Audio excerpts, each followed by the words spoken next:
Hello,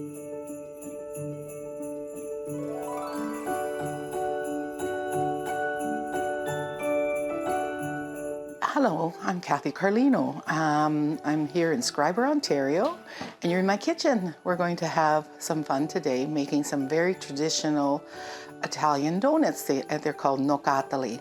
Now, Nocatoli originated in the province of Calabria, and that's where my parents and that's where my husband are from. We have made these since I was a little girl, so definitely it's a recipe that was shared.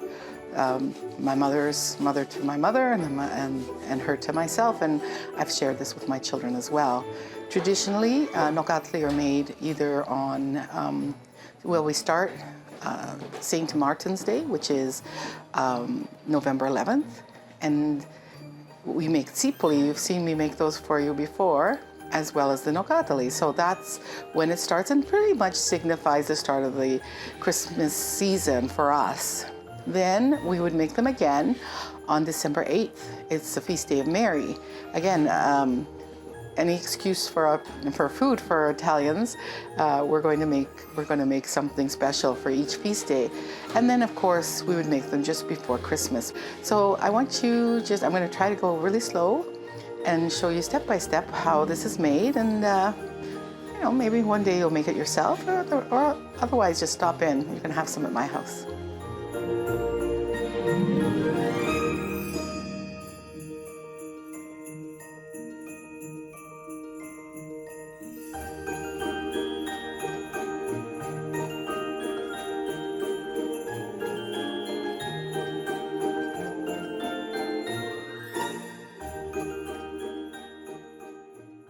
So here's where the magic starts. I've doubled everything because of course you're going to share. So normally the quantities are based on 4 eggs. Today we're going to do 8. First step, lukewarm water. Yeast, dry yeast. Sprinkle it over top.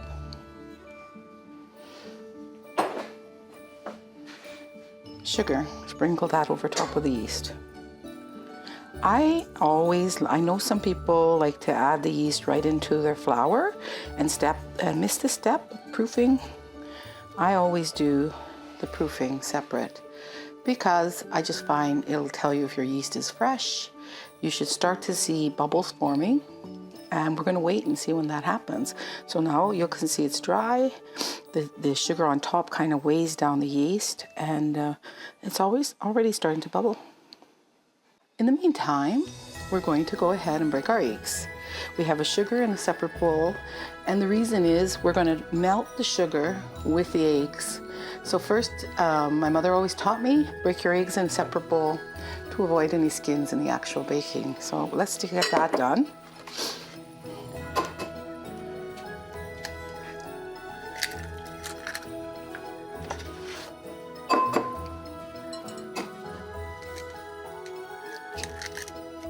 So just pour the eggs right in, and I'm going to get rid of all my skins, and then I'm going to whisk this all together. Meantime, I'm going to add a peek. Now you just want to melt the sugar.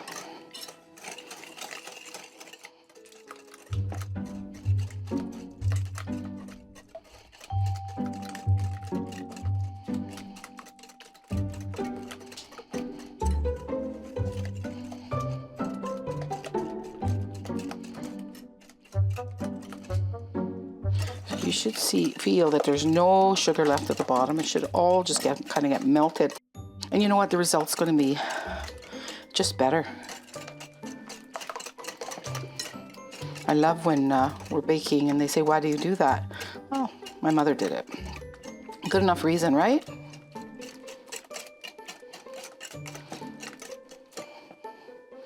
I think that's pretty much ready. So I'm going to move over and I'm going to check. Now, see how the yeast is popping up. Beautiful. Nice fresh yeast. We go through it lots here. So now you'll see that the yeast is beautiful. It's fluffy and light. There's nothing left on the bottom. This is yeast that's ready to be used. You could do this by hand, but we've all been spoiled with our beautiful KitchenAid. And this, if this dies, it gets replaced in the Carlino household, because we definitely have gone through a couple. Put on the dough hook. I'm just going to give my eggs another little bit of a swoop.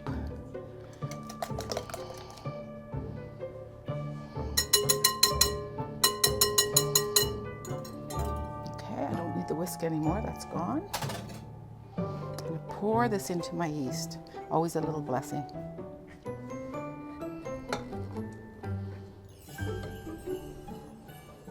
Get my spatula, scrape all that goodness in.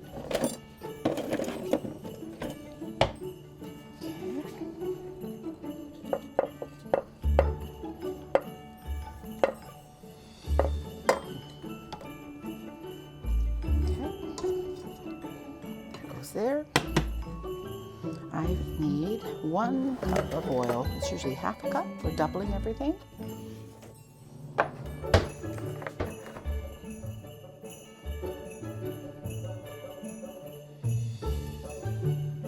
Perfect.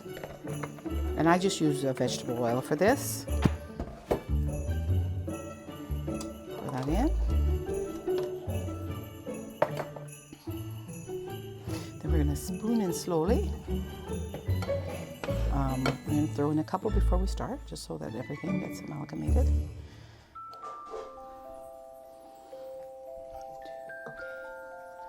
And we're turning it on. It's a little noisy.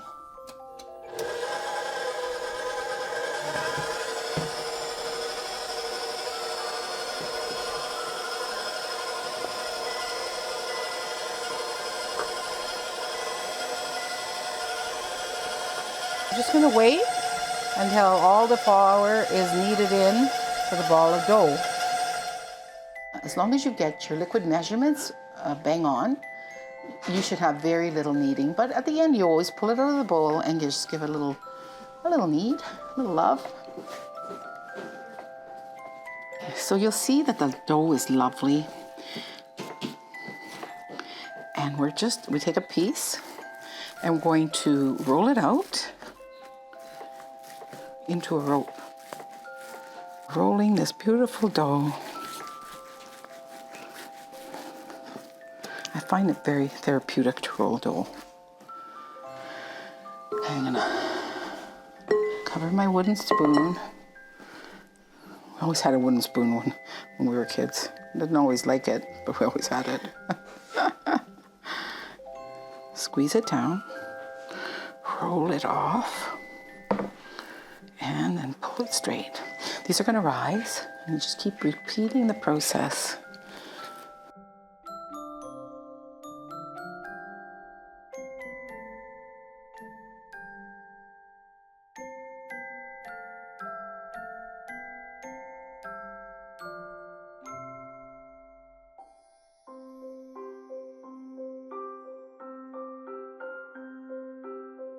We're almost at the end. We've been rolling and rolling and rolling. Another thing that we do, and it's traditional, it's called peñolata. So my mom would take the last rope and we just cut it into little pieces. I guess tidbits, eh? It's interesting that this is yeast raised, and I just recently came back from Italy and my niece made this. Daniela, I love you. And she did it without the yeast, and they're crunchy, and one day I'm going to do those as well. She gave me the recipe. So we're going to keep going and cutting these little bits of love. Okay, so we're done the rolling process. We have 2 trays of Nocatoli. They're going to be beautiful. You watch when we fry them up. And then we have peñolata ready to go. That's the last thing that gets fried. I also held back with some dough. I'm going to just oil it a little bit. And I'll show you, because I did tell you this dough is very versatile. I'm going to cut it into sections. And we're going to roll it out and let it rise. And they're going to be like a bagel of sorts. Biscotti with yeast is what they used to call biscotti con lavato. So that's what this is going to be. So really simple. Just make a circle and lay it on your cookie sheet. So look, I'm going to have half dozen, or baker's half dozen, with the same dough. I love the versatility. I love the fact that with whatever you make, you get such a big abundance, because that's who we are. And here we are. Let's get some oil going. Whoops. I'm gonna put all of that because you want them to float. Okay, I'm gonna go like this, and we're gonna turn it on. Okay, give us a couple minutes because it's got to heat up. And we're just gonna wait till the heat gets to the right temperature, and then we're gonna, you know what I'm gonna do? I'm gonna take one of those little bad boy pañolatas and we're gonna throw it in. I guess a more scientific method would be pull out a thermometer, but we're not that scientific here. No sizzling whatsoever. So guess what? Not ready. Just gonna leave that in till it starts to sizzle. Our little Timbit is going. So I'm just gonna start laying this in. Look at the bubbles. Nice and fast. Maybe turn down the heat a bit. And you just get more and more experience the more you do, I guess. I'm just gonna shake it so it starts to float.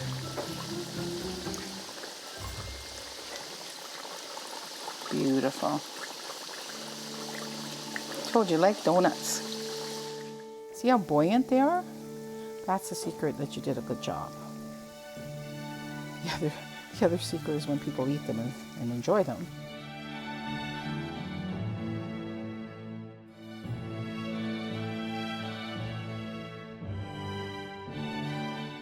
So you remember the little bits we made? Pañolata, right? Look at how pretty that is. We always did this last. What do you put on it? I'm gonna put honey or sometimes even pancake syrup, maple syrup, your choice. In Italy, they would have put honey.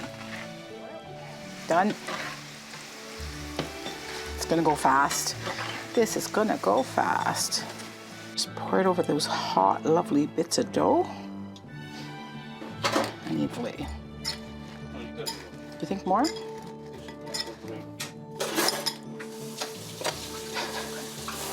I don't know where that hand came from. I need a little bit more. Just a little sample of what we've made. Again, we're going to share this with our friends and neighbors. It's the start of the Christmas season. Have you gotten your baking done yet? You might want to add this. I'll make sure we have the recipe for you as well. Wishing you all a very blessed Christmas, and that you remember to enjoy each other, enjoy your neighbors, enjoy your friends, and that all is well. Merry Christmas.